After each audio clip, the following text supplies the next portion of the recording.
The main purpose of martial arts is all about mind, soul, and body. And it doesn't matter how many times you get knocked down.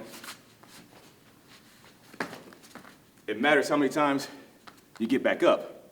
Mark Brown, KSAN News. As you can see, the athletic training staff alongside the health professionals at Angelo State University are the unsung heroes of the COVID-19 pandemic. With their expertise and knowledge, they are the front line of defense for the staff and athletes. For more information, you can visit the Angelo State Athletics website. I'm Mark Brown, reporting for KSAN News.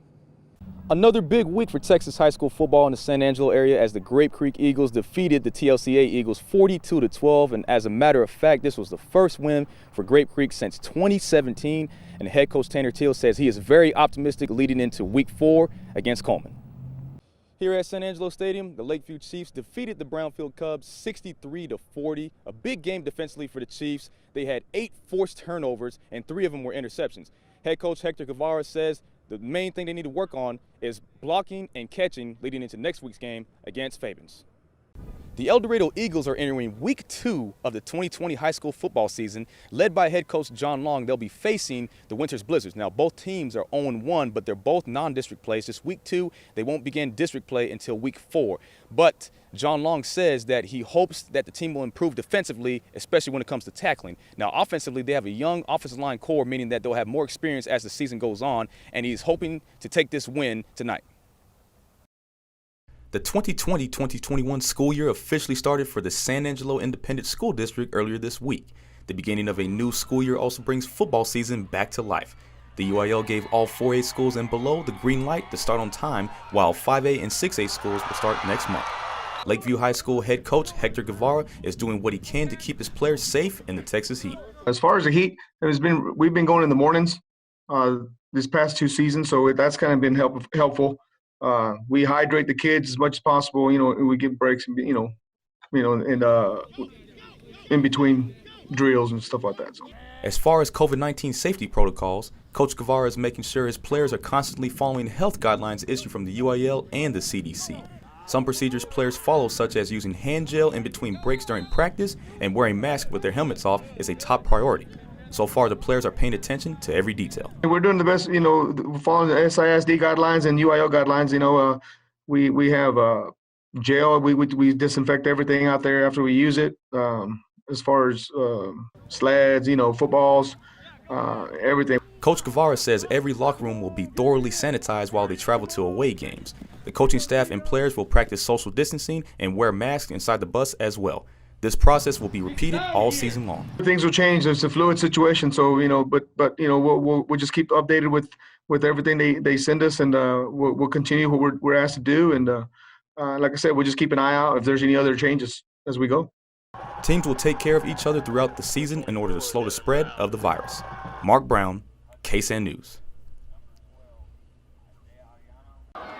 It all started on August 7th when the Lone Star Conference decided to postpone all fall sports to the spring 2021 term. On September 4th, the LSC gave their institutions the option to set their own championship segments outside the conference, consistent with NCAA rules and guidelines.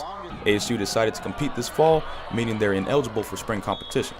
ASU head football coach Jeff Gersh is eager to get things rolling. Getting the opportunity to come out and play, it took a while to get our kids back into the swing of things because we went from 0 to 100 really fast, from not playing or not sure if we're going to play to all of a sudden now it's game week. So our kids have responded well. We had a really good practice yesterday, so we're excited about it. Saturday's game will allow fans in the stands at 50% capacity. The sidelines will be spread out more and all coaches will wear masks. With a delayed start this season, Coach Gersh says his team is very prepared. We've been going for a month, and you usually want 3 to 5 weeks of practice time leading for your first game. So we feel really good about our guys being in shape, and our kids understand. I mean, football is going to be a violent sport. It's going to be very physical. Injuries happen in it. We have an outstanding training staff here. Gersh hopes to bring positivity to the community with football returning. Throughout all the turmoil 2020 has caused, Gersh believes there is always a light at the end of the tunnel. I just wish the world was more like a football locker room. The football locker room that we have, our kids come from every different race, religion, beliefs, all those things, but they come together for a common goal. And the world needs that. We need to come together for a common goal. If the world was more like a football locker room, things would be a lot better. Mark Brown, KSAN News.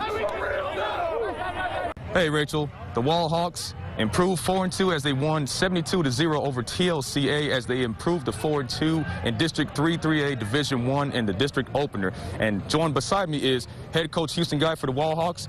So, Coach, how does it feel to get the big win? It was exciting. We're glad to get this one out of the way. You know, you always want to start the district off with a win, and, you know, opening up with TLCA real close to home in our backyard, we felt like it was a good one to start with. All right, Coach. And we noticed that you rotated 2 quarterbacks in Drew Harrison and Gabe Haskins. So how did it feel to rotate 2 quarterbacks throughout the game? You know, we were looking at to see kind of which one is going to give us, you know, different type of reads or different type of looks. You know, one is going to be a little bit better runner, one's a little bit better thrower. We were trying to see which one could kind of come out ahead tonight. Both of them did really good jobs. Both of them, you know, have certain skill sets that we like to see. Both of them did a great job tonight, put points on the board for us. And so, you know, we're going to continue to take looks at both of them as we go throughout the season. And last but not least, you know, going into practice this week, speaking of excitement, how do you feel knowing that your players are preparing for some more district games, especially Jim Ned being as tough as they are? You know, I think our kids relish the challenge. You know, these guys have been, you know, challenged all season long. We packed our schedule with teams that would, you know, rival most 4A, 5A, 6A schedules, and we haven't backed down from any of those guys. And so these guys are ready for any challenge that comes, you know, to them. And so we're ready to take on the next challenge, and Jim Ned happens to be that opponent. And so we're going to line up, you know, put our pads on, put our helmet on, and go strap it on and go get him. All right, sounds good. Once again, thanks, Coach, and good luck this week. Hey, thank you very much. Appreciate it.